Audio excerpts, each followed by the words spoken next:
আসসালামু আলাইকুম প্রিয় শিক্ষার্থীবৃন্দ, সবাই কেমন আছো? আশা করি তোমরা সবাই খুব ভালো আছো। তোমাদের সবাইকে লার্ন উইথ রাত্রি আক্তার লোপা ইউটিউব চ্যানেলে স্বাগতম। আমি রাত্রি। আজকে তোমাদের মাঝে আমি দ্বিতীয় শ্রেণীর প্রাথমিক গণিত বইয়ের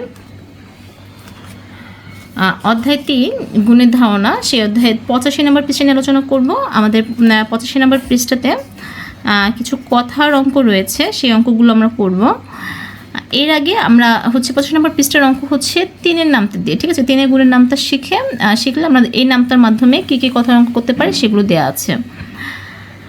তো আমরা আজকে কথার নামতাগুলো তোমরা নিজেরা পড়ে নেবে। আর নামতার নিয়ম হচ্ছে, তোমরা নামতা অবশ্যই মুখস্থ করার চেষ্টা করবে। মুখস্থ করলে কি তোমাদের আর সময় ক্ষেপণ হবে না, দ্রুত উত্তর পাবে। তাই 1 থেকে 10 পর্যন্ত নামা মুখস্থ করবে। কিন্তু তারপর যদি ভুলে যাও, নামতার নিয়ম হচ্ছে, নামতা মানে হচ্ছে বারবার যোগ করা। তো নামতার ক্ষেত্রে যদি যে সংখ্যা দিয়ে গুণ করা হয়, ধরো 1 দিয়ে গুণ করা হলো, যে সংখ্যা দিয়ে গুণ করা হয় তার যদি কি 1 করে বৃদ্ধি পায়, তাহলে গুণফল কীভাবে বৃদ্ধি পাবে? গুণফল বৃদ্ধি পাবে হচ্ছে যে সংখ্যা দিয়ে গুণ হবে সেই সংখ্যা বৃদ্ধি পাবে। ধরো আমরা 1 করে বৃদ্ধি পেলো, 1 3 1 3, কিন্তু এবার 1-এর পর 2 1 করে বৃদ্ধি পেলো, 1 থেকে 2 হলো, কিন্তু এখানে কিন্তু আমাদের 3-এর পর 4 হবে না, গুণফল কিন্তু 1 বৃদ্ধি পাবে না, গুণফল বৃদ্ধি পাবে 3। 3-এর সাথে 3 যোগ করে 6 হয়েছে, ঠিক আছে? আবার যদি 1 করে বৃদ্ধি পেয়ে 3 হলো, কিন্তু ফলাফল 3 বাড়বে, 6-এর সাথে 3 যোগ করে 9 হবে, ঠিক আছে? তো এইভাবে নামতা ফলাফলটা গুণফলটা আসে। তো আমরা আজকে 85 পৃষ্ঠা যে অঙ্কগুলো রয়েছে 3টা, সেই অঙ্কগুলো নিয়ে আলোচনা করব।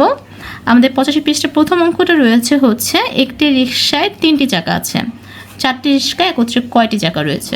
আমাদের প্রথমে এটা অবশ্যই গুণ করতে হবে। 4টি রিকশা অবশ্যই চাকার সংখ্যা বেড়ে যাবে, বেড়ে গেলে গুণ হবে, বেড়ে গেলে যেমন যোগ হয়, বেড়ে গেলেও কী হয়? গুণ হয়, ঠিক আছে?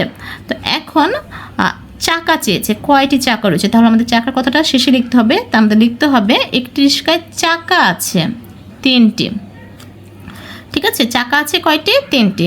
আমরা একটি কথাটা কিভাবে লিখবো? একটি কথাটা আমরা সংখ্যায় লিখবো, কথায় লিখবো। তো লিখবো আমরা হচ্ছে, একটি রিকশায় চাকা আছে 3টি, সুতরাং 4টি রিকশায় চাকা আছে 3 গুণন 4টি সমান 3 4-এ 12টি, উত্তর 12টি।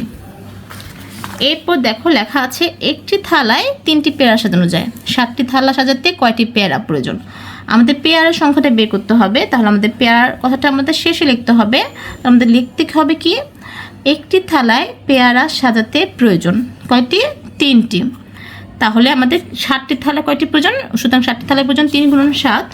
তাই আমরা লিখবো হচ্ছে, একটি থালায় পেয়ারা সাজাতে প্রয়োজন 3টি, সুতরাং 7টি থালায় পেয়ারা সাজাতে প্রয়োজন 3 গুণন 7টি, 3 7-এ 21।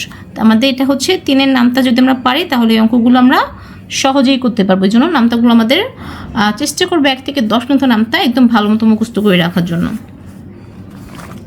এরপর 3 নম্বর, একটি পরিবারে 3 জন সদস্য থাকলে এরূপ 9টি পরিবারে কতজন সদস্য থাকবে?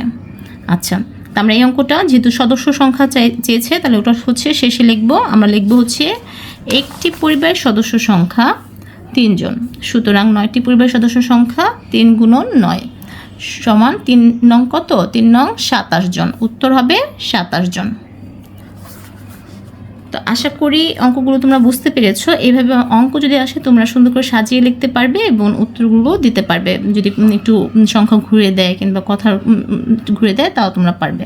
তো আজকে আমাদের ক্লাসটি এ পর্যন্ত ছিল। আমরা 85 নম্বর পৃষ্ঠার সমাধান করলাম। তোমাদের যদি কোনো সমস্যা থাকে অবশ্যই আমাকে কমেন্টস করে জানাবে। আর যদি ভালো লাগে বন্ধুদের সাথে শেয়ার করবে। আর আমার চ্যানেল নতুন হয়ে থাকলে সাবস্ক্রাইব করতে ভুলবে না। সবাই ভালো থাকো, সুস্থ থাকো, আল্লাহ হাফেজ।